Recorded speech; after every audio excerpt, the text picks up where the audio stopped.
Hi friends, welcome to my channel. இன்றைக்கி நம்ம என்ன பார்க்க போகிறோன்னா, நல்ல ஒரு மொறுமொறுன்னு ஒரு இன்ஸ்டண்ட்டாக செய்யக்கூடிய ஒரு தோசை தான் பார்க்க போகிறோம்.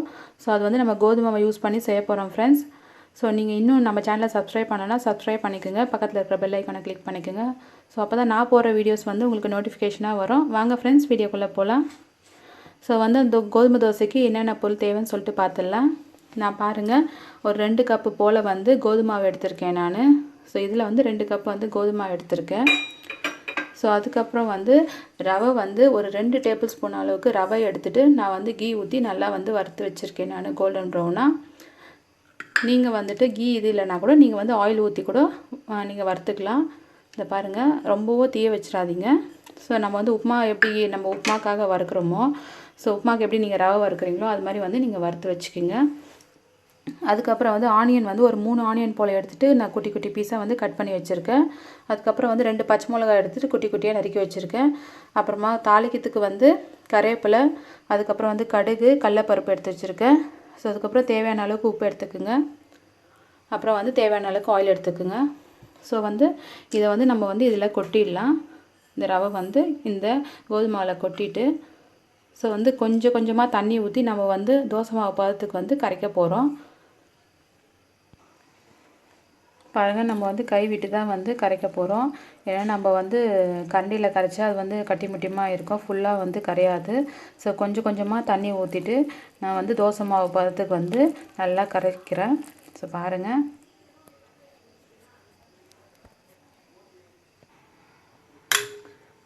ஃப்ரெண்ட்ஸ், நல்லா கரைச்சாச்சு பாருங்கள், கட்டி முட்டி இல்லாமல் நல்லா கரைச்சாச்சு.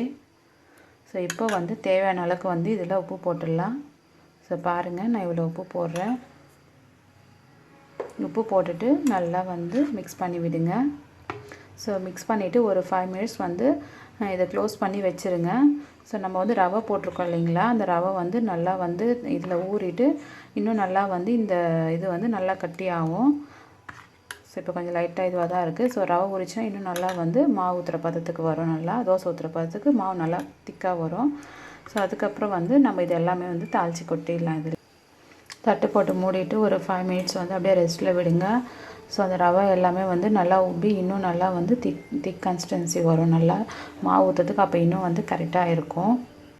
பாருங்கள் ஃப்ரெண்ட்ஸ், 5 மினிட்ஸ் ஆயிடுச்சு. ஸோ வந்து தட்டு திறந்து பார்க்கலாம்.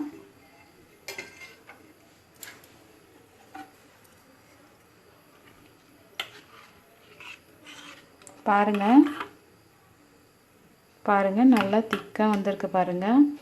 ரவெல்லாம் நல்லா ஊறிட்டு நல்லா வந்து திக்காக வந்திருக்கு. ஸோ இன்னும் வந்து நம்ம வந்து இதெல்லாம் வந்து வெங்காயம் இதெல்லாம் வந்து தாளித்து கொட்டின பிறகு இன்னும் நல்லா திக்காக வந்துடும். ஸோ வந்து ஃபஸ்ட்டு வந்து கேஸில் வந்து தவா வச்சுக்கோங்க. ஸோ தவா நல்லா வந்து காயட்டும். காய்ஞ்ச பிறகு வந்து எண்ணெய் ஊற்றிக்கலாம். பாருங்கள், தவா காஞ்சிச்சு. ஸோ இதில் வந்து ஆயில் ஊற்றிக்கலாம். நீங்கள் வந்து ஆனியன் வதக்கிறதுக்கு எவ்வளோ எண்ணெய் தேவையோ அவ்வளோ எண்ணெய் வந்து ஊற்றிக்கோங்க.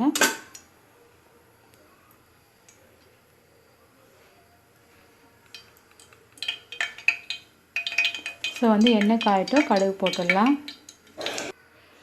எண்ணெய் காஞ்சிடுச்சு. ஸோ கடுகு போட்டுக்கலாம். கடுகு நல்லா பொரியட்டும். ஸோ அதுக்கப்புறம் வந்து கடலைப்பருப்பு போட்டுக்கலாம்.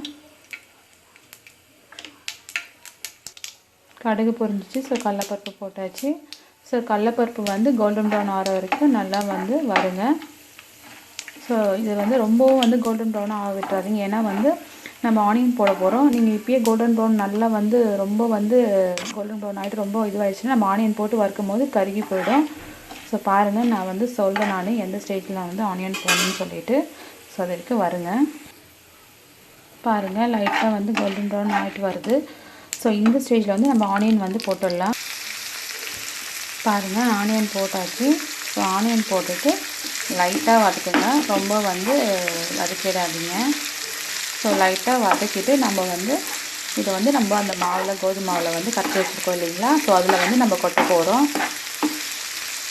ஸோ ஓரளவுக்கு வரங்க. ஸோ இது வதங்கும் போதே வந்து நம்ம சைடு பை சைடு வந்து கருவேப்பிலை பாருங்கள், கருவேப்பிலை போட்டுடுறேன். அதுக்கப்புறம் வந்து பச்சை மிளகாய்,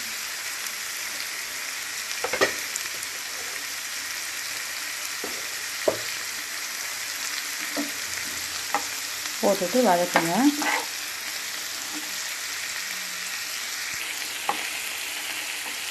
ஸோ வதக்கி விடுங்க. பாருங்கள், ஆனியன் வந்து வதக்கி லைட்டாக வந்து கோல்டன் ப்ரௌன் ஆனால் போதும். ரொம்ப வந்து டார்க்காக நம்ம வந்து குழம்புக்கெலாம் வந்து வதக்குறோம் இல்லைங்களா, ஸோ அது மாதிரி வேண்டாம். ஏன்னா நம்ம திருப்பி வந்து இது வந்து இந்த மாவில் கொட்டிட்டு நம்ம தோசை ஊற்ற போகிறோம். அப்போ வந்து நீங்கள் ரொம்ப வந்து கோல்டன் ப்ரௌனாக ரொம்ப வதக்கிட்டிங்கன்னா ஸோ அது தோசை ஊற்றும் போது வந்து ரொம்ப தீஞ்சு போயிடும். ஸோ இது போதும். இது எடுத்து வந்து நம்ம இந்த மாவில் கொட்டிட்டு நல்லா மிக்ஸ் பண்ணிவிட்டு நம்ம தோசை ஊற்றலாம். பாருங்கள், இதில் கொட்டியாச்சு. இதில் கொட்டிட்ட பிறகு நல்லா வந்து கலரி விடுங்க. ஸோ இந்த ஆனியன்லாம் மிக்ஸ் ஆனால் இன்னும் வந்து மாவு நல்லா வந்து திக்காக வரும் ஊற்றும் போது. இப்போயே பாருங்கள், ஆல்மோஸ்ட் நல்லா திக்காக வந்துடுச்சு. ஸோ இது கரெக்டாக இருக்குது. ஸோ வந்து நல்லா கலரி விடுங்க. இதெல்லாம் மிக்ஸ் ஆகட்டும். பாருங்கள், நல்லா வந்து கலந்து விட்டாச்சு. ஸோ இந்த மாவு எடுத்து நம்ம வந்து தோசை ஊற்றிடலாம். பாருங்கள் ஃப்ரெண்ட்ஸ், தவா காஞ்சிடுச்சு. ஸோ எடுத்து தோசை ஊற்றிடலாம்.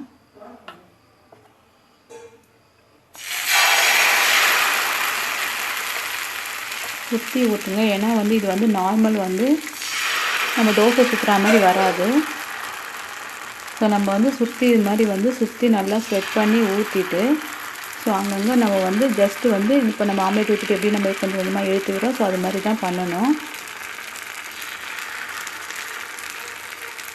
இப்போ நீங்கள் திக்காக வேணால் திக்காக ஊற்றிக்கலாம். ஸோ இல்லை மெலிசா வேணால் மெலிசா ஊற்றிக்கலாம். ஸோ வந்து நான் கொஞ்சம் வந்து திக்காக ஊற்றுறேன். நான் ரொம்ப மொறுன்னு இல்லை. ஸோ பாருங்கள், ஊற்றியாச்சு. ஸோ சுற்றி வந்து எண்ணெய் ஊற்றிக்கோங்க.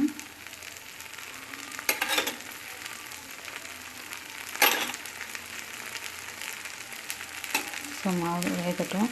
ஸோ அப்புறம் வந்து திருப்பி போட்டுக்கலாம். பாருங்கள், நான் திருப்பி போட்டுட்டேன்.